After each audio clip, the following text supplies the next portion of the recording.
राधे राधे दोस्तों।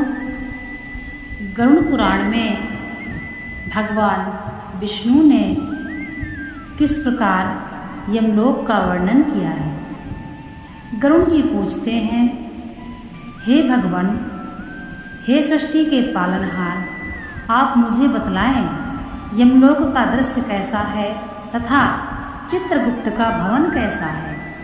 कैसी आत्माएं यमलोक में प्रवेश कर पाती हैं तथा कैसी आत्माएं वैतरणी में ही डूब जाती हैं। भगवान विष्णु कहते हैं, हे गरुड़, हे विंदा के पुत्र, हे कश्यप नंदन, तुमने बड़ा ही उत्तम एवं लोकहितार्थ प्रश्न पूछा है। अब सुनो,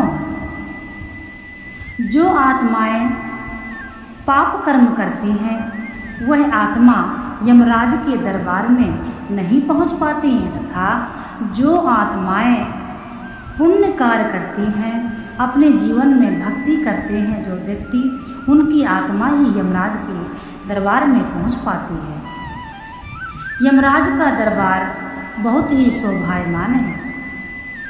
जब मनुष्य के प्राण निकलते हैं तब यम के दूत आते हैं। यम के दूत बहुत ही भयंकर होते हैं तथा आत्मा को भयभीत करते हैं।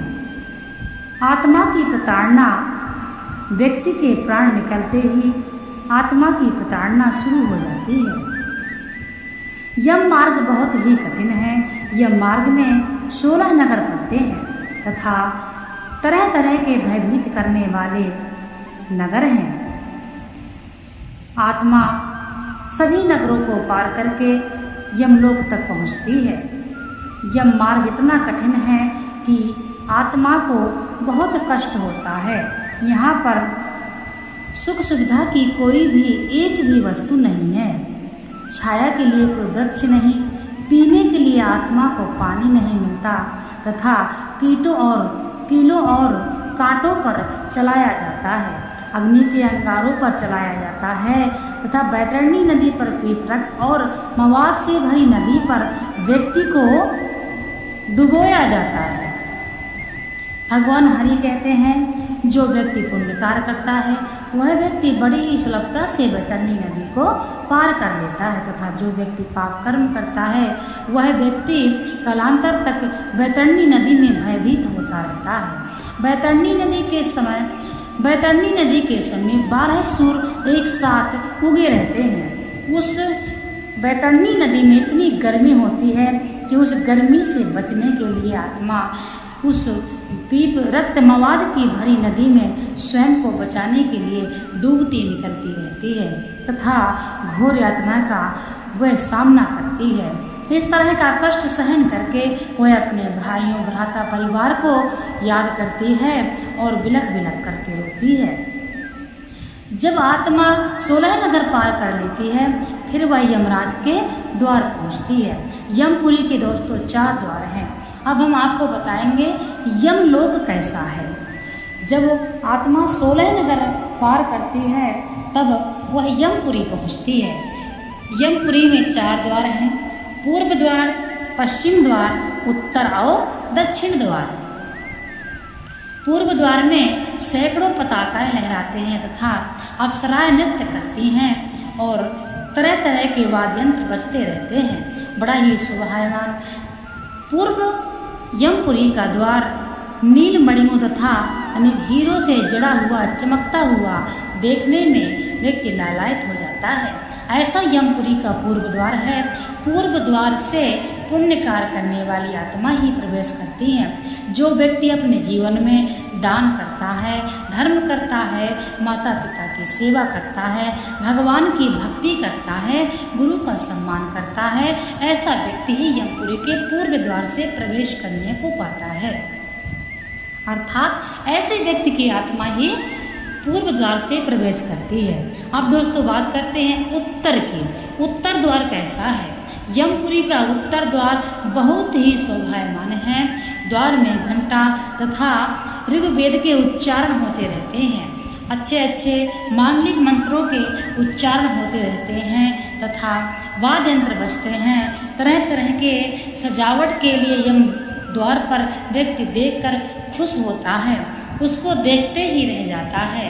तथा अप्सरा नृत्य करती हैं, बहुत ही देखने में अच्छा होता है। जिस आत्मा को उत्तर द्वार से प्रवेश करना होता है उसको उत्तर द्वार पर ले जाया जाता है। तथा जो आत्मा पुण्य कार्य करके आती है, अपने जीवन में किसी के साथ हिंसा नहीं करती है, किसी के साथ विश्वासघात नहीं करती है, ऐसी आत्मा को भी उत्तर दिशा में उत्तर द्वार से प्रवेश करने को मिलता है। पश्चिम द्वार में हमेशा घंटा शंखनाद करते हैं तथा 24 घंटा भगवान का भजन होता है, कीर्तन होता है और तबला ऐसी वाद्य यंत्र बजते हैं और शंखनाद होता रहता है। बहुत ही सजा हुआ भवन लगता है। पश्चिम द्वार देखने योग्य है तथा जिस आत्मा को उस द्वार से जाने को अवसर प्राप्त होता है वह आत्मा धन्य हो जाती है। तरह तरह के नीलमणियों से सुसज्जित है पश्चिम द्वार और पुण्य कार्य करने वाली ही आत्मा, अपने जीवन में दान धर्म करने वाली, गुरु को सम्मान देने वाली, जीवों पर दया करने वाला व्यक्ति की आत्मा ही पश्चिम द्वार से प्रवेश करती है। अब बात करते हैं यमपुरी के दक्षिण द्वार की। दक्षिण द्वार बहुत ही भयानक होता है। जिस आत्मा को यमपुरी के दक्षिण द्वार से प्रवेश कराया जाता है वह महापापी आत्मा ही होती है। दक्षिण द्वार देखते ही आत्मा भयभीत हो जाती है। दक्षिण द्वार पर खूंखार जानवर, शेर, चीता, बाघ, भेड़िया इस तरह के जानवर बैठे रहते हैं तथा उनके मुख से 24 घंटे आग निकलती रहती है। व्यक्ति आत्मा जब दक्षिण द्वार पर पहुँचती है वह देखकर अपने परिजनों को याद करके भयभीत होकर रोती है, हाय हाय चिल्लाती है।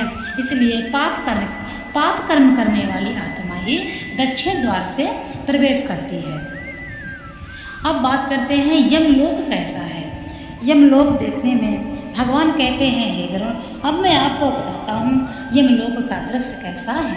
दोस्तों, यमलोक में बहुत ही सुंदर सिंहासन है जहाँ पर यमराज विराजमान रहते हैं तथा ऋषि मुनि और देवताओं की भी सभा रहती है।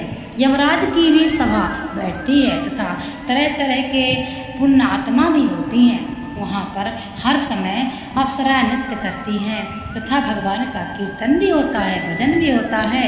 और जिस व्यक्ति की आत्मा यमराज के तक जाती है वह पुण्य आत्मा ही होती है। कहने का तात्पर्य है कि यम की अदालत यानी यम का दरबार पापी आत्मा नहीं देख पाती है, तो यमराज के पास वही आत्मा पहुँच पाती है जो अपने जीवन में अच्छे कर्म करके जाती है। यमलोक के मध्य में चित्रगुप्त का भवन है तथा चित्रगुप्त का भवन बहुत ही अच्छा है। वहाँ भी तबला तथा और गाना और बाजा के साथ 24 घंटे वहाँ पर उत्साह का माहौल रहता है।